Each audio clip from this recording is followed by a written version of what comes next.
We are here at the Republican National Convention in Milwaukee, and I just ran into a great friend of the Daily Signal and a very familiar name to our Daily Signal audience, Coach Joe Kennedy. Coach, it is really good to see you. It is so good to see you again. I feel like we're family now. Well, the Daily Signal has been covering your story since the beginning, really. Yeah. Way back in 2015. You were the Exactly. first ones to do a clip on us. That was just so awesome. Well, Kelsey Harkness, at that time, she flew out. She did a documentary interview with you. And just really fast, for those who maybe aren't familiar with your story, you were coaching football at a public school out about maybe an hour outside Seattle. Right. And you took a knee in silent prayer. You had a tradition of doing that. At the end of every football game, you take a knee in silent prayer. Eventually, some students started joining you.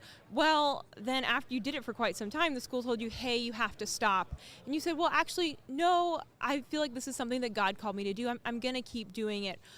That led to the school releasing you, not renewing your contract. Lawsuits were filed. The case rose all the way to the Supreme Court. You won that case. Last year, you were back on that field. You took a knee in silent prayer after that was an 8-year court battle?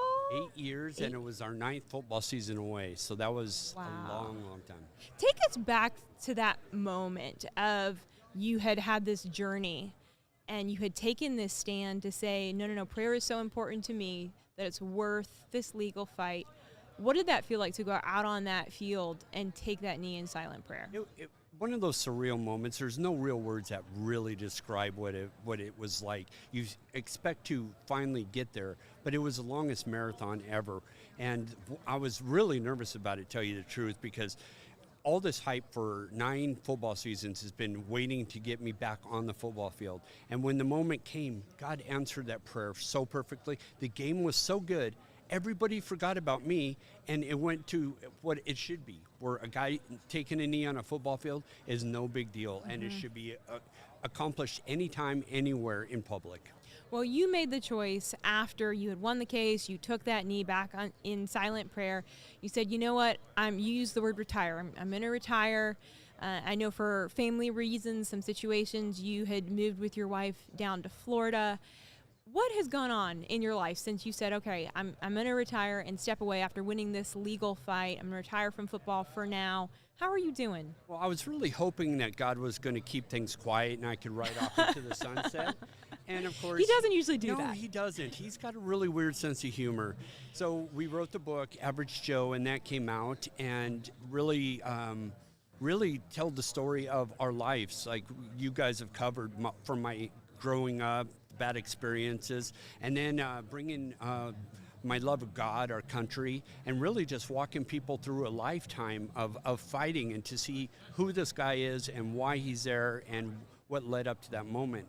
And then since then, we actually made a movie of it. Average Joe comes out October 11th, so nationwide. So you can imagine this is kind of crazy. Yeah. But it's got to be a little weird. Have a movie so made about weird. you? It is so weird to see yourself and people playing you on the screen.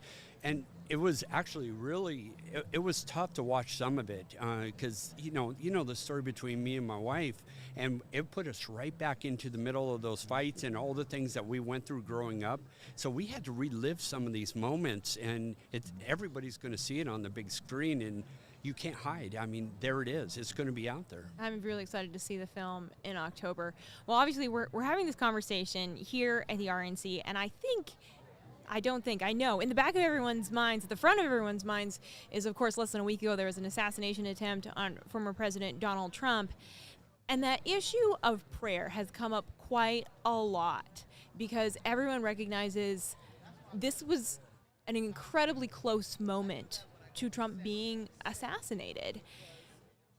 As a man of prayer, as someone who fought an 8-year battle for the sake of a right to pray, how important do you think prayer is right now for our country in this moment in history? I can't think of a better time for people to start praying, even if they never prayed before, because the power of prayer is so incredible. We know what it's done. And I thought that that moment with the president being shot, his whole life and his whole attitude, if you look at him, he is a changed man, and he realizes there is God out there. I mean, he met him personally, and the only explanation for it was God. So, yeah, this is a time to start praying and really start including our families in our prayers. Yeah, powerful call for this moment.